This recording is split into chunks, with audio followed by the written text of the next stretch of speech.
Let me rule on the matter. First, let me go back to August 29th of this year when the court made its determination on the temporary restraining order and issued a restraining order in this regard. I adopt all of my reasoning that I indicated on August 29th as if set forth here in at length today.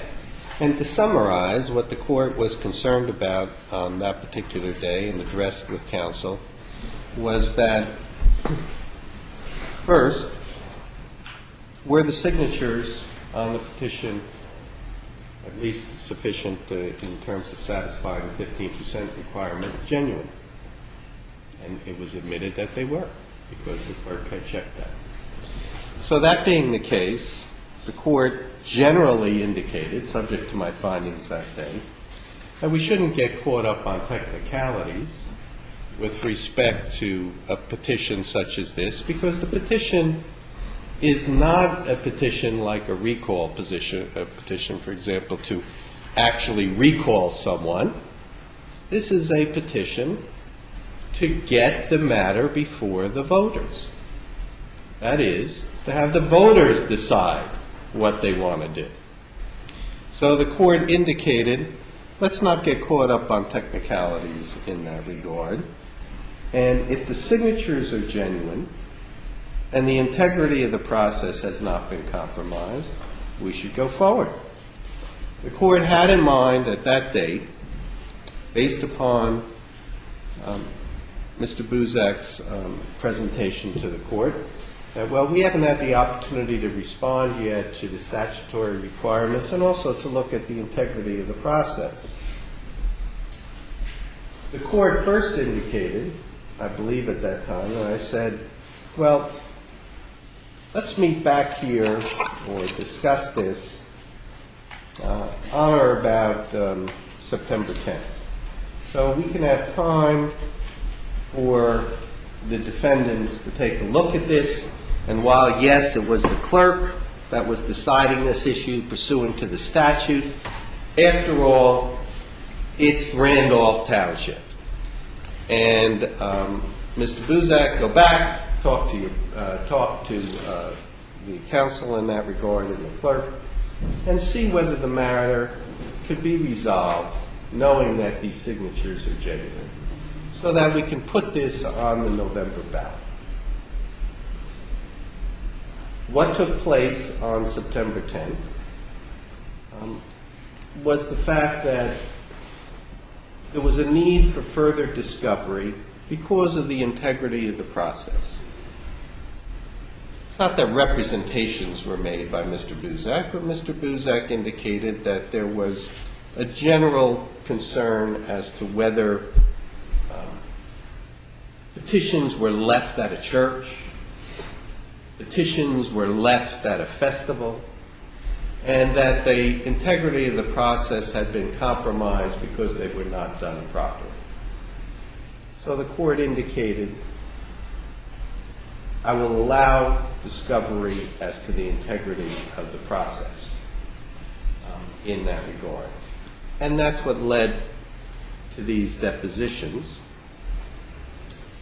and a case management conference on October 15th to evaluate the status of discovery in that regard, and the court was still hopeful that the matter could be resolved.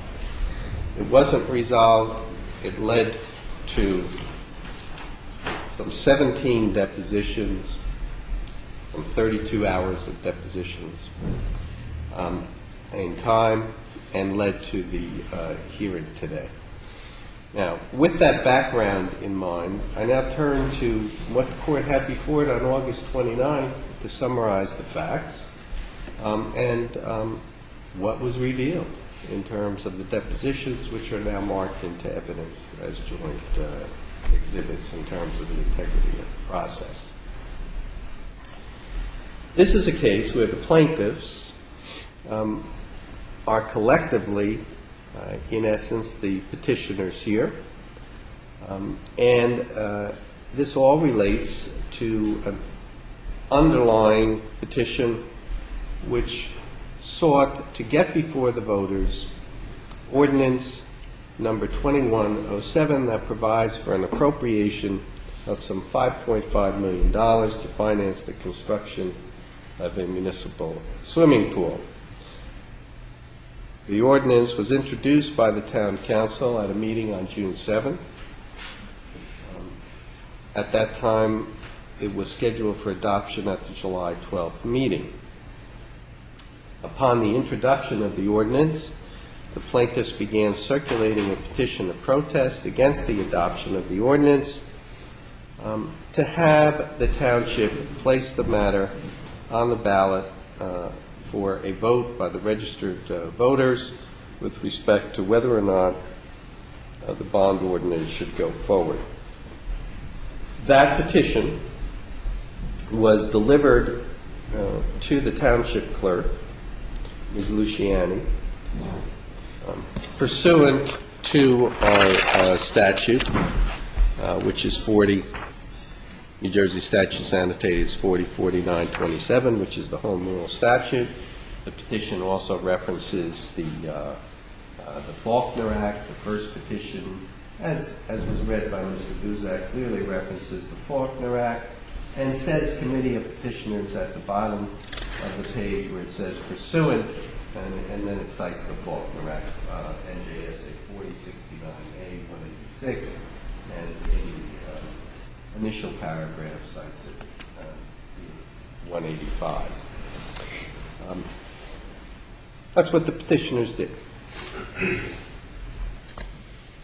They delivered the petition, and it consisted of 107 separate documents, and it totaled 1,686 signatures. Essentially, had a first page stating what it was about, provided for 20 signature lines of registered voters to protest, and the second page was a photocopy of the ordinance. This was all attached to the verified complaint with respect to the initial petition.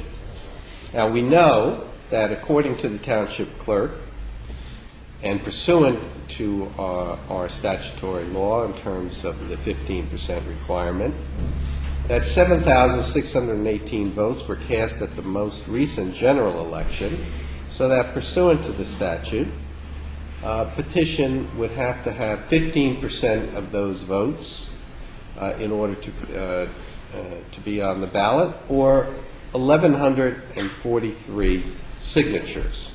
So when the petition was delivered, the first petition, it had 543 more signatures than were required to meet the statutory limit. The clerk performed her ministerial function, and that is she had to review the petition, and that petition was filed on or about August 2 of 2007. The clerk returned the petition of protest, and she indicated that she was rejecting it, first because 213 signatures were not either of a registered voter or otherwise a genuine signature. So that reduced the amount.